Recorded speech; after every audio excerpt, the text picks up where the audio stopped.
Hi, good morning. So I want to greet everyone a happy Thursday. Though we did not have our class because, of course, I think our topic is really difficult to have only just a session or just for 1 hour. So I created this video just like in values education. This is our first video class in Philippine history. So I hope that you will learn something new with this video, and this video will use for your midterm exam as your reference, as your reviewer. So I hope that all the learnings that you have or all the takeaway will use it in your midterm examination and of course in your quiz. So we're going to talk about chapter 4, 5, and 6 in this video. So I'll make it shorter and I make it what is important and what is needed for your midterm. So I'm not going to teach you a very broader topic, and I'll just focus on what is important. Okay, so I hope that this video will enlighten you and have a great day. So let's go. Okay, so for today's video, we're going to discuss about the Spanish era of the Philippines. We're in chapter 4. We have 1, 2, 3, 4, 5, and 6 topics wherein we have the establishment of the Spanish government, the 6 Catholic congregations, the Spanish government or the structure, okay, the colonial structure, and the royal audiencia, and the last one is the invasion attempt during the Spanish time in the Philippines. So those are the things that we're going to discuss for the chapter 4. Okay, for our chapter 4, we believe that the colonizer, which is the Spain, we are colonized by 333 years. So malino na malino sa atin yun. And it's a very long years, okay, na sinakop nila tayo. And naniniwala tayo may tatlo lang silang motibo sa atin, which is the God, gold, and glory. So please don't forget that. Next, those are the dates that we have to remember, that 1521 or March 1521, and that is the day where Magellan found the Philippines. Okay? So wala na tayong specific date kasi sa rules talaga, but in reality, there are some historians, they say it's March 31. But in our case, I'll say, or let's use the universal date wherein it is March 15. Okay? Again, inulit nyo lang dito. March 15, 1521. Okay? So let's go now with the next one. First, of course, in our time, there is a social classes. So, pag sinabi mo kasing social classes, like sa datu, di ba? Pag narinig mo si datu, siya na talaga yung mataas sa atin. And when Spanish came, lahat nagbago. Okay? Lahat, pati yung classes ng isang tao or ng society natin na ginagalawan natin. Okay, so we have the Peninsulares, Insulares, Ilustrados, Chinese, Spanish, Mestizas, and India or Sangle. So, anong pinagkaiba-iba nitong mga to? Okay, anong pinagkaiba-iba?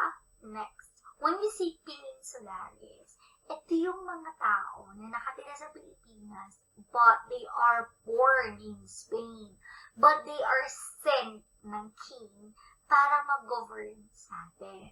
Okay? So, they are really pure blood. Parang kung tutuusin natin, wala silang half-half. Okay? Talagang sila ay isa sa mga, pag dumating may mga dumating na from the other country, parang wow, okay, wow, may tayo, may ibang lahi sa Pilipinas. Pilipinas. So, parang namamangha tayo. Kasi they are different from us. Next one, when we say ilustrados, those are the Filipinos who studied abroad. Okay, just like Jose Rizal. They are ilustrados.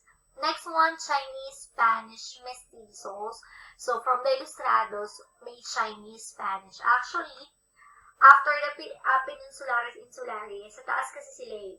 So, sometimes, the second rank is the Spanish mestizo. Kasi, we believe before that, not through blood, through the way na pinanganak sila, they are part of a higher rank. Okay, kaya lang naman naging ilustrado sila Rizal because they learn.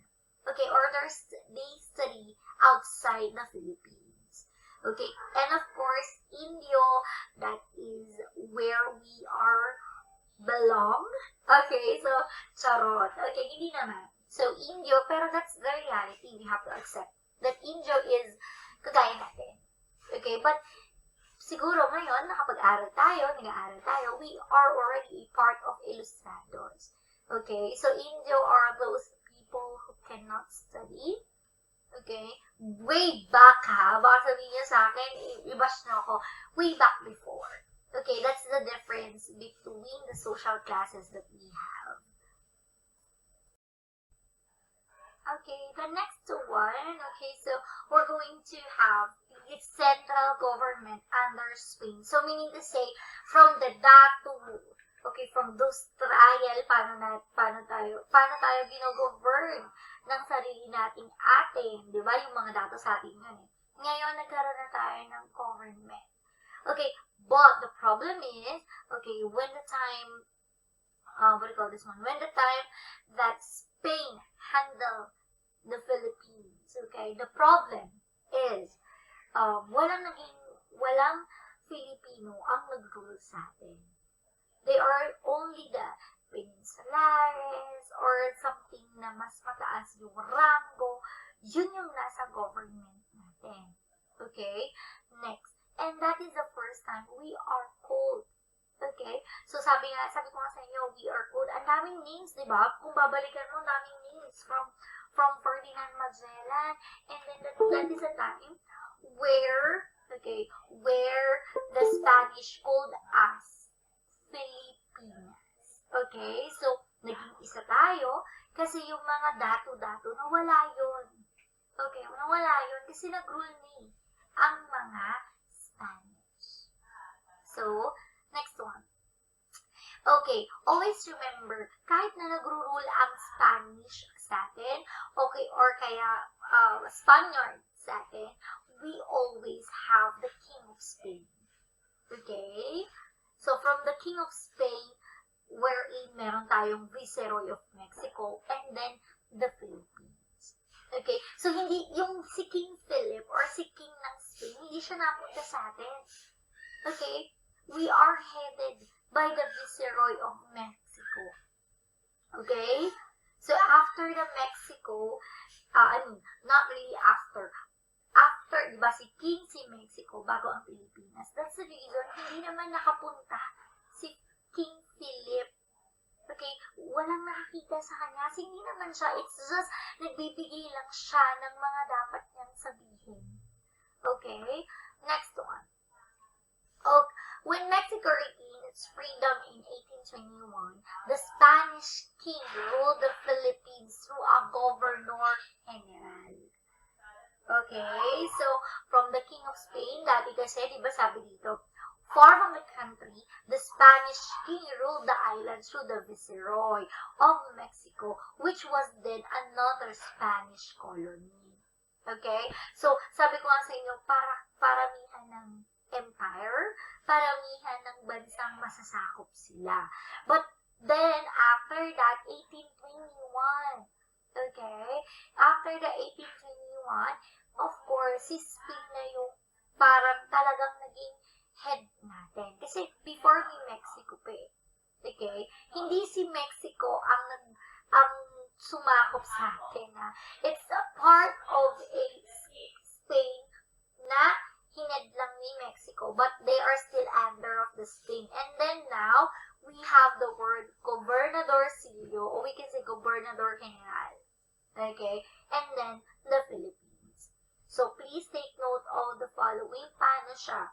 Okay, 1821, dun lang kamit ng Mexico ang kalayaan from the Spain. Kasi Spain talagang namamayagpag. That's the word. Next. Okay, so we have here the hierarchy, okay? Hierarchy ng King of Spain or ng government ng Spain. From the King of Spain, may dalawa. We have the executive and the judicial. So when we say executive, that is the Governor General. Or we can say, kasi may mga word kasi nga before, Gobernadorcillo, may mga ganito, but they are really head.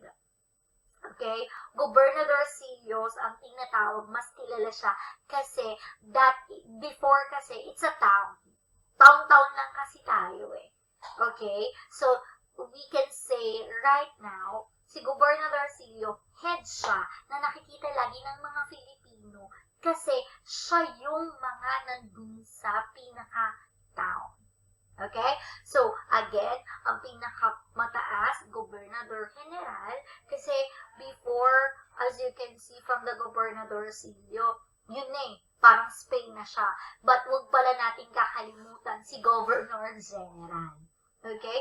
So, Governor General and the judicial branch are the same level. The next one, we have the provincial, the municipal, and the city government. So, may mga word na ginagamit. Provincial, just like Laguna. Pag mga town, for example, Santa Rosa. Okay? So, ganito siya. Ganun kasi siya. Okay? So, we have the Gobernadorcillo, may Alcalde Mayor, ayan po, and the government corregidor, and the city government, ayuntamiento. Okay? So, si ayuntamiento may mga nasa ilalim, which is the city council, alcalde, pero always remember, lahat yan kinilang meron. I mean, Spain lang. Okay? Ang meron niya. Okay? Barrios, we consider it as barangay. So, that is what we call cabeza de barangay. Lahat ng names, pakinote, kasi, ulitin ko sa inyo, this is a part of the hierarchy. Okay, so if I am asking you about the head of the Spain, you will answer me. Of course, head of the Spain is the king. Okay, so after the king, there is a governor general and judicial branch. If I ask you about the town or about pueblos, that will be the time that it is the Gobernadorcillo. Okay, so please don't forget that. Let's go now here. Okay, the political structure. So, whatever it is, national, government, provinces, cities, they are centralized as is Spain. Okay? So, that is the time we collected taxes. There are the times that we built schools, but those schools ay para lang sa mayayaman. And, of course, there is a school. Okay? But, it's not for everyone. Hindi siya para sa lahat. Okay? So, next one. The Governor General. Ano yung mga trabaho niya? Okay? First, it's the King's representative. Okay? Always remember, si Gobernadorcillo ay pangalawa. Pero kung titingnan natin kung sa Pilipinas, siya yung mataas. Okay? Next, may power siya to accept those personally chosen by the king. He was the commander-in-chief of the colonial armed forces. So, always remember this one. That's the reason si Governor General, binibitong power niya. When we say veto power, maganda yung gusto, maganda yung adhikain, maganda yung gustong gawin. The problem is, kinokontrol. Okay, ni Governor General. Okay, and he was also the president of the Royal Audienza. So, meaning to say, yung mga parurusahan or something na justice, it's happened. Okay, in the Royal Audienza, wherein si Gobernador General pa rin ang nandun. O, diba? Diba? Ang galing. Puro sila. So, pag nagkamali yung mga mga Filipino, talagang mapapagalitan ka because sila ang may hawak sa atin. Next one, the Governor General, of course, there were 115 Spanish Governor Generals. Take note, 115. And, of course, ang pinakaunang-una natin, of course, in the Philippines too, is the Miguel Lopez de Legazpi. Okay, and then ang pinakalas naman natin na naging Governor General is si Diego de los Rios. So, pakinote that our first Governor General is Miguel Lopez de Legazpi. Okay, next one. So, we have here the investigated, or we can have the power of the government. Okay, so we have the visita, the residencia, and the royal audiencia.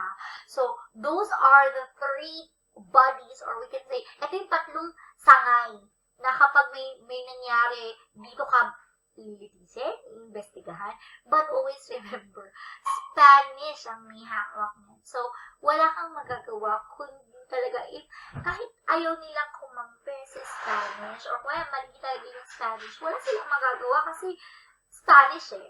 Okay? They are yung word na kampihan. Okay? So, ato daw lagi nung panahon ng Spanish na ito talaga yung pinaka, what do you call this one? Naabuso. Okay? Concept pa lang ng Spanish, yun eh. Okay, just like in the Filipino. Okay, minsan, di ba, kahit mali na kapwa Pilipino, minsan kakampihan natin. And that's what happened to our government. Okay, next one. When we say residencia, so this was a special judicial court that investigated the performance of Governor General who was about to be replaced. Okay, so in this residencia, so, the performance of the government, of course, ikaw ba papatanggal ka? Ikaw nga head. Diba? So, it can't. At napaka-imposible. Okay? So, the residential of which the incoming Governor General was usually a member, submitted a report of its findings to the king. So, kung ang head natin ay si Governor General, paano siya mapapatanggal? Unless otherwise, sasabihin niya ay gusto niya bumaba sa kanyang pwesto. Okay? Next one, we have the visita. When we say the visita, the Council of the Indies in Spain sent a government official called the visitador to observe the conditions in the colony. So, just like what is in the word, visita, parang bumibisita lang to go or to check. Okay, to check na ito ba talaga ginagawa ng king nito. So, I'm just saying, pero ulitin ko, whenever they do this one, kampihan. Okay? Yun yung word eh, kampihan talaga sila. Next one, the last one, is the royal audiencia. So, ano bang meron dito? So, first, serve as an advisory body to the Governor General. Pangalawa, had the power to check and report on his abuses. So, sometimes, kahit abuse na, hindi na nila sinasabi. So, kasi, syempre, takhipa, di ba? Pag may umalis, lagot ka. Okay, next one. The audiencia also audited the expenditures of the colonial government. Sent a yearly report to Spain. Of course, lagi nila sabihin maganda, maayos, na nasunod ang mga Filipino, lumablaban ng mga Filipino, kasi also, syempre, si King magagali. So, just like in the part of our president. Okay, one of the things na meron ng royal audience. Okay, ang tanong ko, sige, kailangan sagutin nyo kasi ayoko sabihin sa video. Okay, in what part there is a balance and check? Okay, in the Philippines. Especially pag part na ni President. Sino na yung nagsasabi na ang President natin ay abusive na? Sino yung pwedeng mag-check noon? Anong ahensya natin right now? Kasi before, that is the royal audiencia were in to check, to see, and to overview the parts of the Governor General. And right now, sino ang sa Pilipinas? Okay, at anong ahensya yon? Okay, so I have to wait for you, students, ha? After this video, I have to hear your answer, okay? Next one, local government. Okay, so when we say local government, di ba, parang hierarchy yan. National, and then local. Okay, so we have the provincial government wherein there is an LGU. Kahit ngayon. Okay, lagi naman. Hanggang ngayon meron pa. Okay, so we have the alcaldía, or we can say alcalde mayor, at corregimiento, corregidor. So, though they were paid a small salary, they enjoy privileges such as the indulto de comercio or the right to participate in the galleon trade. So, yung mga LGU, just like now, hindi ganun kalaki yung sahod nila, but they have the privileges. Just like here, may mga LGU tayo, na may mga schools din na LGU yung nagpapatakbo. But it's not really a very big money. But, okay, maganda kasi they what to call this one, an adjustment, or we can say, yung may right pa rin sila, na para tawagin pa rin na government sila. Ulitin ko, hindi din ganun kalaki yung sinasahod nitong mga to. Okay? So, kindly give me some LGU na nirarad ngayon. Okay? So, ayan, dami ko ng tanong. Dalawa na, ha? Okay, give me an example of an LGU.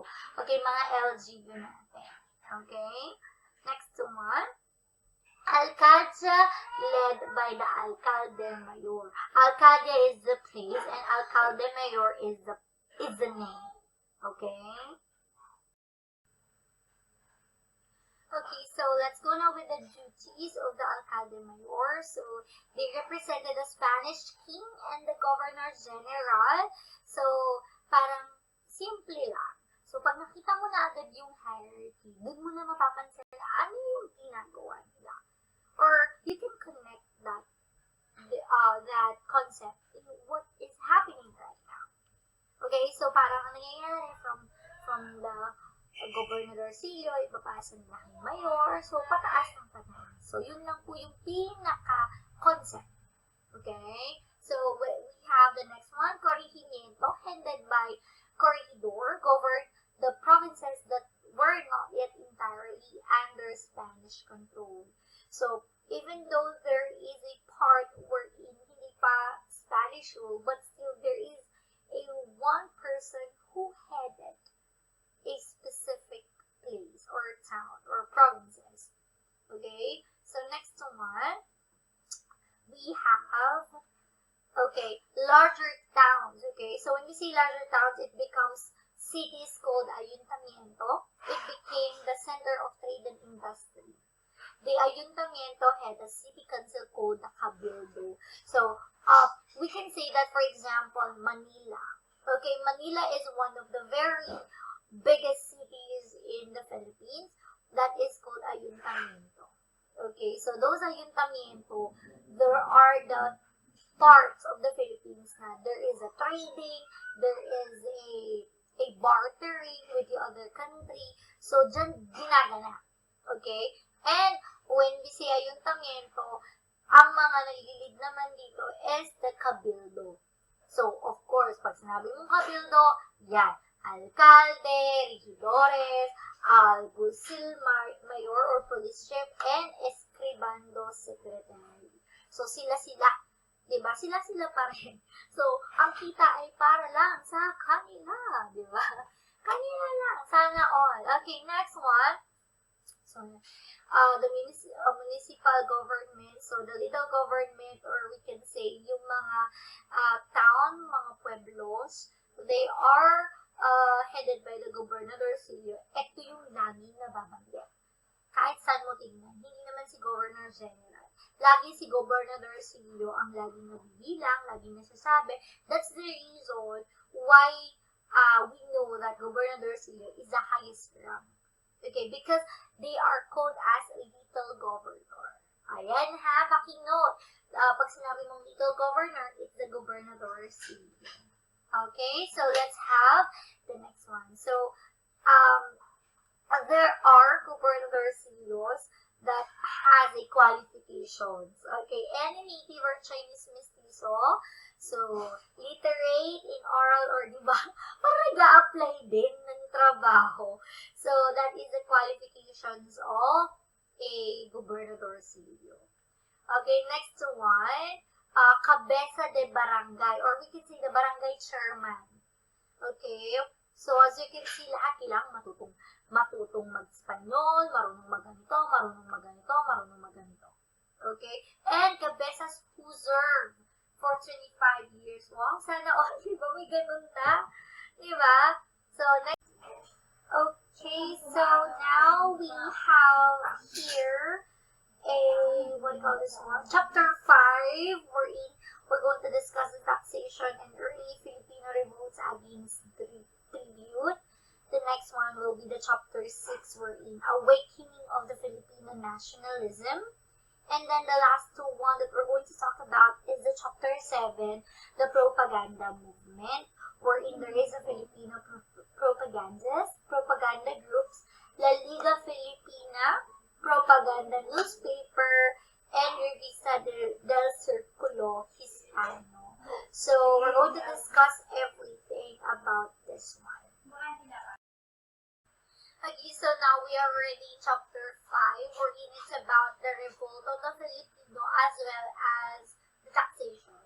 Okay, so first, we're going to talk about what causes the uprisings and revolts against the Spaniards in the Philippines. So, napag-aralan natin kanina from the chapter 4, the hierarchy of who is our leader, who is our head in the society, and of course, these are the reasons why. First is the high tributes. Okay, so as a token of business to the Spanish crown, Filipino were forced to pay annual tribute. So we can say it's about a tax. Okay, so we're going to talk about the tax later. And each family consisting of the husband and wife and minor children, they have to pay 8 reales, or we can say 1 peso at first. Okay, so bawat pamilya magbabayad. But always remember, yung piso, napakalaki ng halaga yun sa kanila. Okay, next, single men and women paid 1/2 of amount, so 25 cents, something like that. So, 4 reales. Okay, so, syempre, it's a new for our society before, like, bakit may tax, or bakit kami kailangan magbayad? What's your platform, or how do you say that we have to pay for this one? Ano yung mga proof? Okay, bakit? Kasi tayo nagbabayad ng tax? It's because of our society. For example, pagpapagawa ng kalsada natin, or something na sa government project, it's because of our tax. Okay, at nagbabayad ka ng tax, students, okay? Paano kung nasabi, sige, bili ka lang ng pagkain, bata ka pa lang, bibi ka pa lang, you are paying for your tax. Okay? So, yung mga VAT. So, those are example of taxes. Next one. We have the forced labor. Ayan. So, bakit tayo lumalaban sa kanila? First, kasi may mga matataas tayo binabayarang buwis. The next one is Filipino people were burdened. Wala pong nagpo-follow reservation na tiga-ibang bansa. Okay? Filipino lang. Okay, so were they forced every male Filipino between age 16 and 60 to work for the government 40 days a year. So, they have to work for the government, walang bayad yun, and minsan sinasaktan pa sila. Okay? So, parang ngayon, if you don't want to work, okay, and you go, if you want to work, and you go, so, hindi sapilitan. But before, sapilitan siya. Okay, that's the point why those Filipinos, galit. Okay? Galit ang mga Filipino. Kasi nga, may mga ganitong instances. Next one, land grabbing. Ayun. Okay, Spanish friars took away the best lands of the country. So, kunwari ako nakatira ko dito, ang ganda ng lupa ko. They're going to get that. Sabihin, it's not yours. It's the Spanish or the gobernadorcillo or the governor general. Hindi yan sa inyo, ganun. So, it's really, greedy. That's the word. Okay? Lupa mo, pero kailangan mo pang pagbayaran or kailangan mo pang ilagay. Next one, inequality rights. Okay? Una pa lang sa mga posisyon sa taas, sila lang din. And of course, sa atin, tribute collectors. So, sometimes yung piso or 8 reales, hindi lang minsan yun ang nakukuha. Okay? So, of course, natives who rendered service were not given free rice. So, sometimes, ginawa mo na yung part mo, or sometimes you did your best, but of course, just like what is happening right now. Sometimes, we have to what do you call this one? We have to obey the rules and the regulation, but sometimes, it's not equal. Okay? Kasi minsan yung mga nasa ibaba, sila minsan yung kumukuha ng para sa atin. Okay? So, unequal rights nung panahon talaga ng Spanish. Next one. Aside from unequal rights, they are needed to render and they have to be to fight brothers, or we can say lahat ng lumalaban o tumatalig sa mga Spanish, lalabanan natin. Kapwa Pilipino sa Pilipino. Okay? And Filipinos were obliged to fight side by side with the Spaniards from these wars. Many never returned. So, sige, hindi sila bumabalik kasi patay na sila. And some of them, wala na. Parang, okay, patay na. Next, ganun. Okay? Next one, Spanish Constitution. So, of course, Gobernador General told the Filipinos that rendering polo and paying tributes are still required. So, dapat kapag nagpatax ka, hindi lang dapat sa Pilipino. Dapat lahat tayo. Diba? So, sino ba naman talaga ang daming mga nakikita natin na mali? And we have to learn that the king had revoked the constitution. Many could not contain their anger any longer. They started to plot the overthrow of Spanish rule in the Philippines. So, di ba sabi nga natin, ang galit ng tao, hindi natin minsan nakokontrol yan. Minsan sumasabog na tayo. And yung pagtitimpe, that's the word. Yung pagtitimpe, nawawala rin yun. There are times, okay? Hindi naman lagi nagtitiis ka lang. So, what happened to the Filipinos? They fight against the Spanish. Okay? So, yan yung mga nangyari noon. Okay, so let's go now with the Spanish government. Still, we're going to discuss now the taxation because na-encounter natin na may tax tayong binabayaran. Kaya tayo nagagalit or bakit tayo nagre-revolt against the Spanish. And now we're going to discuss a deeper about a taxation. Okay, so taxation, always remember, this is a tax. Okay, so we have the word tributo. Okay, the Filipinos were compelled to pay. Okay, when you say tributo, this is the colonial government wherein the Filipino have to pay as a sign of the loyalty na meron tayo sa King of Spain. Okay, so loyalty ka lang, kailangan magbayad. Diba? Okay, next one, we have tributo.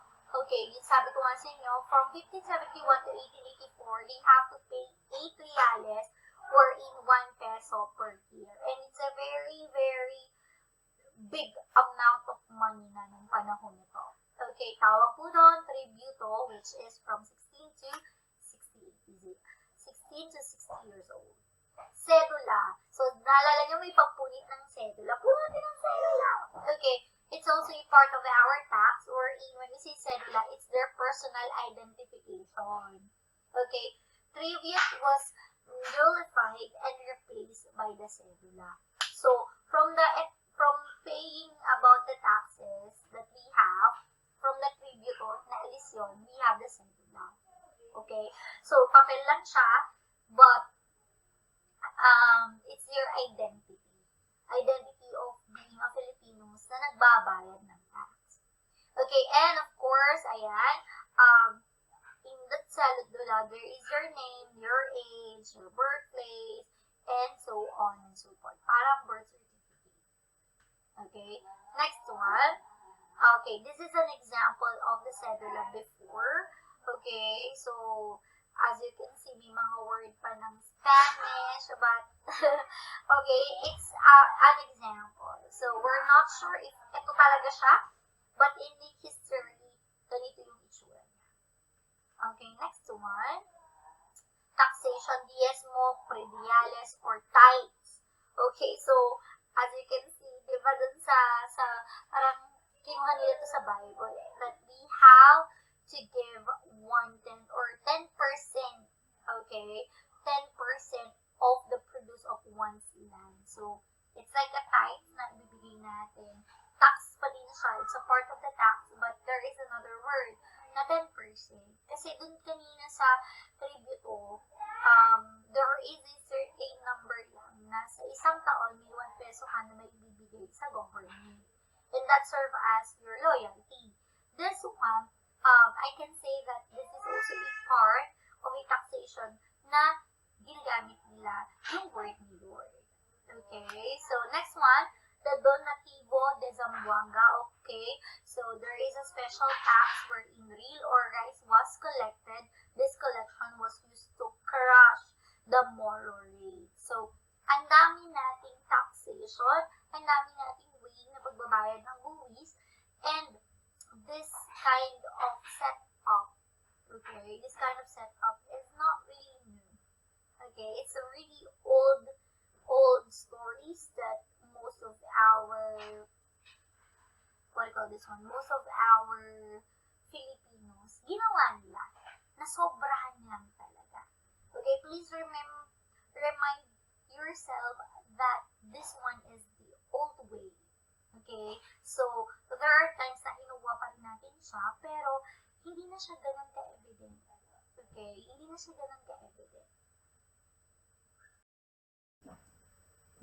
Okay, so now the question is, for the third question, okay, so right now, why is it important?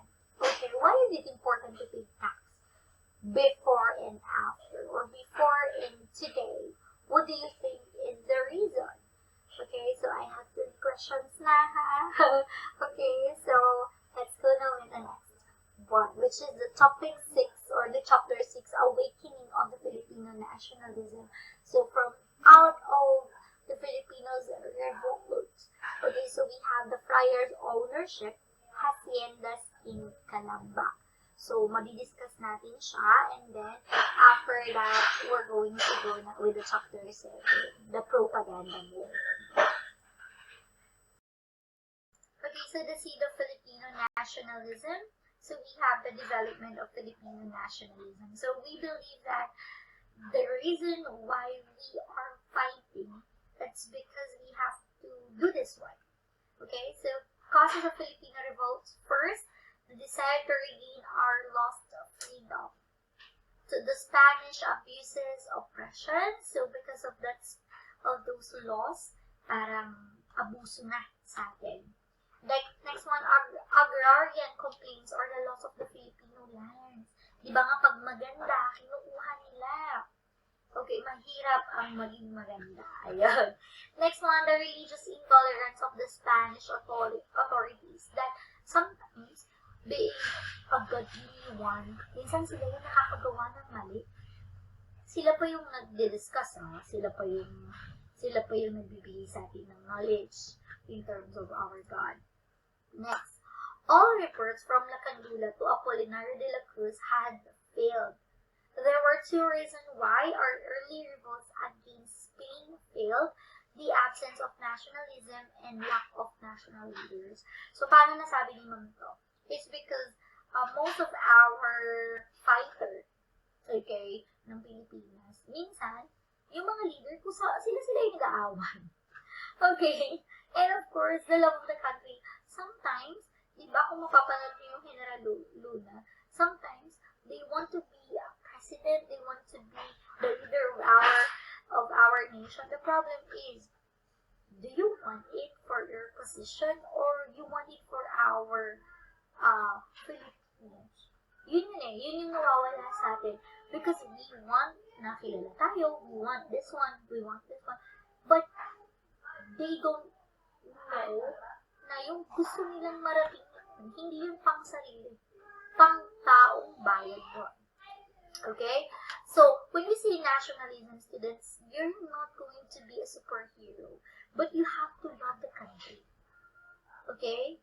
So, you are aware what is happening to your country, what is right now. Hindi ka pwedeng maging lead ng sarili mo lang. Okay? Ng sarili mo lang. It's a very, very, very big deal. Next, factors. So, the opening of the Philippines to the national or world trade, the rise of the middle class, the secularization controversy, the influx of liberal ideas from Europe.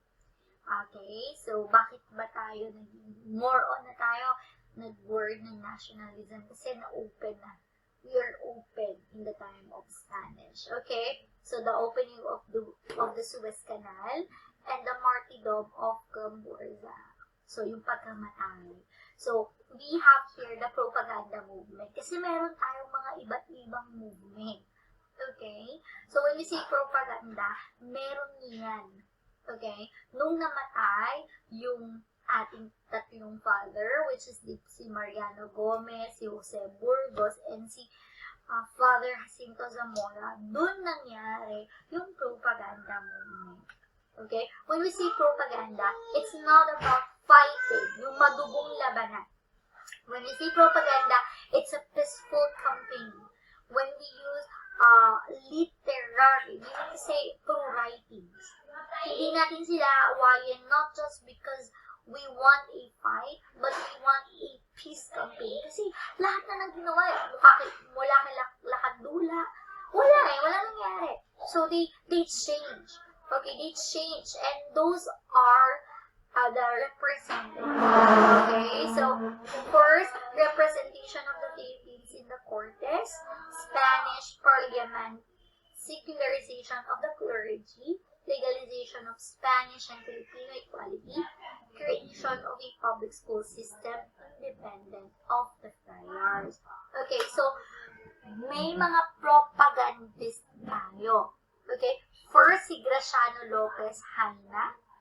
Okay, next si Jose Rizal, and of course, yun yung mga propagandist natin na nagsulat ng propaganda movement, or they are the one, okay, and they started to write the La Solidaridad.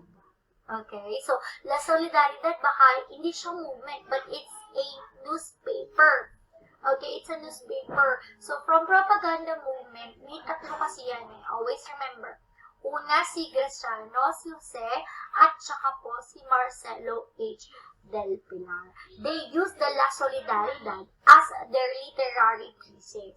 Or, they use the newspaper para mapadala yung gusto nilang sabihin. Okay? So, sana po meron tayong idea with Marcelo H. Del Pilar kasi they have the literary pieces. Okay? So, there are Diaryong Tagalog, Dasalan at Tuksohan. So, those are an example. Just an example. Okay? Jose Rizal, Noli, El Fili.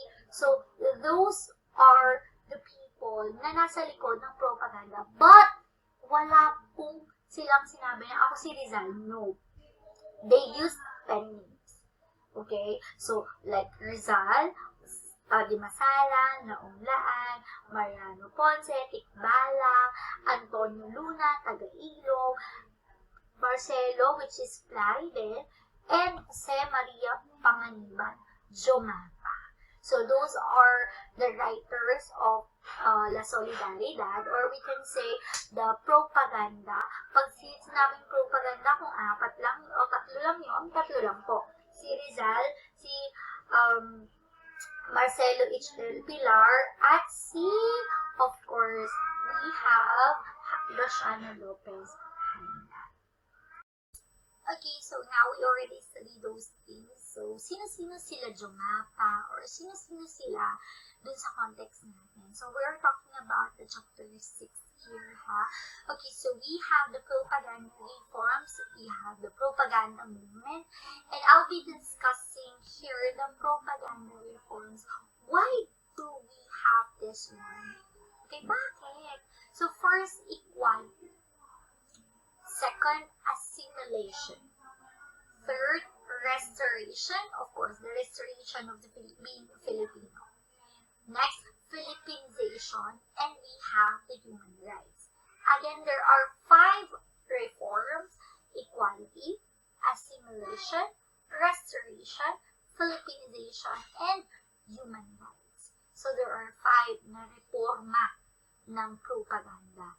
Next, there is another question that we have here, that when we say what we call this one, when we say propaganda reforms, there is also a part of the La Solidaridad. Di ba gumamit nga sila ng pen, and there are a lot of contributors. And Jomata is one of the contributors of La Solidaridad. So, sino-sino yung mga part ng La Solidaridad? Contributors, we have Juan Luna, Felix Hidalgo, Pedro Paterno, Antonio Luna, Pedro Serrano Lactao, Jose Maria Panganiban, Fernando Canon, Jose Alejandrino, Isabelo de los Reyes, and Dominador Gomez. So there are 10 contributors ng La Solidaridad. Okay? So, yun po. Pakitandaan yung 10 yun. And, of course, as time goes by, there are 6, syempre, sabi nga kanina sa propaganda, it's like there is a secularization. So, actually, there are 6 Catholic congregations. So, ibig sabihin, malawak. Okay? Unang-una, Redemptionist Augustinians, Recollects, Jesuits, Dominicans, Benedictines, and Franciscans. So, there are 6 po, 6. Okay, ulitin nga. 6 Catholic congregations. We have the Redemptorists, Augustinians, Recollects, Jesuits, Dominicans, Benedictines, and Franciscans. So, I hope that you learned something new here, and I hope that those questions, those discussions that we have here in the video presentation, I hope that you still remember, kasi lahat po yan lalabas sa ating exam. Okay? So, especially yung mga binigay kong names. Okay? So, thank you so much, and I hope that you enjoyed this video.